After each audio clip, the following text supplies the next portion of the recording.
Okay, real quick, we got practice and qualifying in the books. Don't know if they'll be able to get the race in tonight due to Mother Nature, but wanted to at least get this picks video out there in case they do run the race. So if you guys want to read over this yourselves, it's up on our Twitter. It's at FastCarsFM.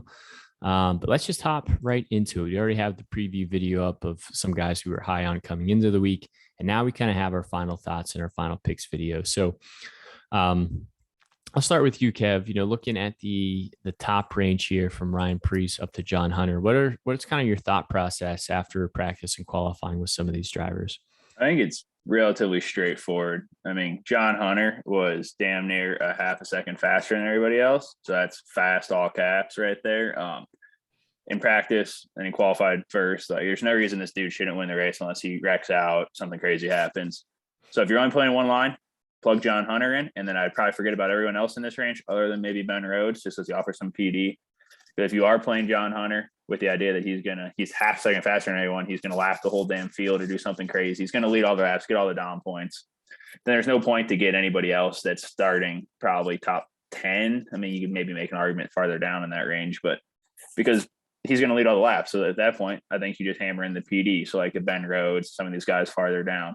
But if you're thinking another route there, like I don't mind Ross this week. Obviously, he's been killing it in the Cup Series. Every time he hops in a truck, seems to do all right. But yeah, I mean, I think in this range, the clear cuts John Hunter, then maybe Ben Rhodes, just because he's offers you some of that PD and some good finishing potential. But we'll try to keep this quick, so I'll let you go. Yeah, no, I agree. I mean, it was crazy how much faster he was in practice in qualifying. It was funny, watching all the trucks go around the track for their qualifying times, and oh yeah, that's a good lap, that's a good lap, and then John Hunter came out and just whooped them. It wasn't even close. So it's hard to go against the narrative of John Hunter just dominating this race. So I think you could even make a viable option, an argument for just the single dominator lineup of, hey, just plug John Hunter Nemechek in and then try to figure out how to score points through other drivers in your line, whether that's through place differential points and or finishing potential. But like Kev was saying, I think a lot of people are automatically just going to start their lineups with John Hunter. So his ownership's going to be through the roof. So if you are building multiple lines, make sure you have at least one or two lines without him, just for whatever reason. If he blows a tire, wrecks, has a mechanical failure or something, you never know. And that's going to take a lot of lineups. But yeah, I'm going to be having a lot of John Hunter tonight. And then getting down to the 9K range, if you are playing that narrative out of your head of, I think John Hunter is going to lead all the laps, well, then how can my other drivers score points? One of those options is place differential, and two great place differential options are going to be Chandler, Smith, and Stuart Friesen. If you didn't much practice in qualifying, mainly qualifying, if you didn't see qualifying, both Chandler Smith and Stuart Friesen got loose and had to check up. Stuart Friesen actually almost wrecked in his qualifying lap. So they are qualifying towards the rear of the field, but we know these drivers are fast and we know they're going to be up in the top 10 at some point in the race. So I like both of them. Anything else you really want to add there, Kev, for the 9K range? Or if not, I can just let you hop down to the 8K range.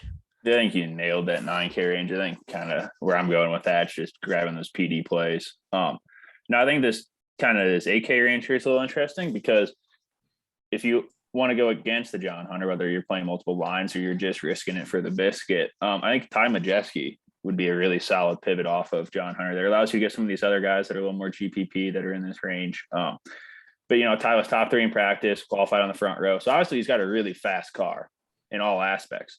He's just not half a second faster like John Hunter is. That being said, if something hot happens to John Hunter, I could really see him kind of being that other dominator. You never know. I mean, he could dominate part of this.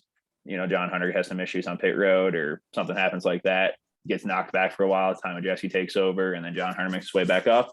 I think Ty Majeski is a really good option here. Maybe even pair him with John Hunter if you want to be a little bit contrarian, not go all PD, but I think he's probably your pivot off of him if you want to fade him completely. And then I think kind of everyone in this range, they're not necessarily out of play. Definitely more GPP. They don't necessarily offer you tons of PD, anything like that, but they all should have a decent finishing spot. They just don't offer you some of that upside. So depending on the narrative you're going to play out would kind of be where you're going to do here. But, I don't think it's a bad idea to get one of these guys and pair it with John Hunter, or just play these guys all out and fade John Hunter completely if you're running multiple lines or just want to get a little crazy? Yeah, I think if you're playing cash games, I don't think you really want to get to the 8K range. But if you are playing tournaments and you're playing GPPs, all these drivers in this range look like you could make an argument for them as a good tournament play for one reason or another. The two that kind of stick out to me, aside from Ty Majeski, just with the contrarian kind of lap leader narrative, would be Christian Exis and Carson Hocevar, just because I think they offer you a little bit of, Ekis gives you a little bit of PD upside. We know his teammates are fast. I could see him picking up fast laps and maybe getting out front and leading some laps. Same with Carson Hocevar. He always, seems to run well and qualify towards the front. And his ownership is always relatively low, but his price tag there is pretty nice. And then getting to the 7K range. So if you are, slamming in John Hunter and some of these PD plays, you're gonna have to start getting lower on the slate and trying to find some value. Really like Tanner Gray. We know every single week he shows good speed. He just doesn't always get the results, usually because he's being too aggressive and sometimes trying to outdrive the car, outdrive the equipment. But we know the upside is there, so we know he's going to be fighting for a top 10 at some point in the race. And if he's able to avoid the trouble and avoid the accidents, I like the upside that he offers there. Other than that, I don't really mind Matty D or Tyler Ankrum. I think they're a little bit more GPP plays and don't really like too much of the other guys in the 7K range. But do you have any strong feelings about anyone in the 7K range? No, I think other than the exception of Gray there, I think kind of this top end of the 7K range is pretty similar to that 8K range where GPP, play him if you want to get risky. Probably wouldn't play him in cash, but there's definitely some reasons to play them there. So we'll just move down, try to keep this video pretty short. I think this 6K range is awesome. I think this is really where you're going to make your gravy on this slate. Like Andrew was saying, if you're trying to slam in those PDs, John Hunter, those more expensive plays up top, you're going to come down here. And I think for the most part, I don't think you can really go wrong with anyone in this whole range. We've all seen these guys run pretty well before. They all have good upsides. They, some of them have a little bit more PD to offer and therefore a little bit less risk than some of the others. I think Austin Wayne's kind of our clear cut here. Starts in the 30s. He multiple times before we've seen him run top 20s and, seems to do pretty good, comes in really cheap. But really anyone, whether it's Timmy, Haley, Tate, like all these guys are going to be pretty good plays. Probably mix and match, especially if you're running multiple lines. Probably don't go too heavy on any one, but mix and match. I think all these guys are good plays. They're going to allow you to get those other guys up top, offer you some upside. Not a terrible ton of risk with any of them, and yeah, you're going to have to go to this range probably.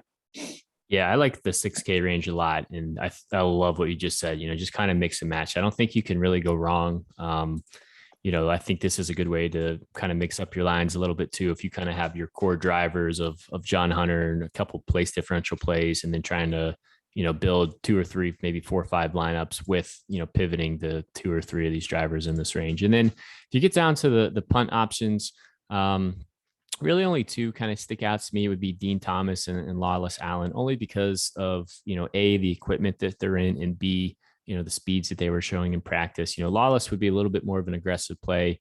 He does start 26, which might scare some people off of him, but we saw, in practice, he had relatively like a 22nd to 25th place truck. And we know the truck series likes to wreck. So if he can avoid the accidents and there's cars in front of him or trucks in front of him who are some of those accidents, we could see him even advancing his spot a little bit further. Same argument you could make for Dean Thompson. He's a little bit more of a safer play in the same type of equipment. And then Spencer Boyd, if you can't get to that range, if you have to go to kind of the bottom of the barrel, I wouldn't go to AO or Josh Reaume down there. Although Josh Reaume does have a pretty cool paint scheme, but paint schemes don't unfortunately add any extra horsepower. So that'll do it for the Truck Series picks video real quick. If you guys want to show us some love, show us some support. This was a really tight turnaround, only a couple hours between practice and qualifying to get a video recorded and uploaded up on YouTube. So the only thing we ask for is, liking and subscribing, especially if you check out these videos on a weekly basis and you haven't subscribed. We're only asking you to just click one button. We don't charge you anything. So thank you guys so much and best of luck. We'll catch you on the Xfinity video.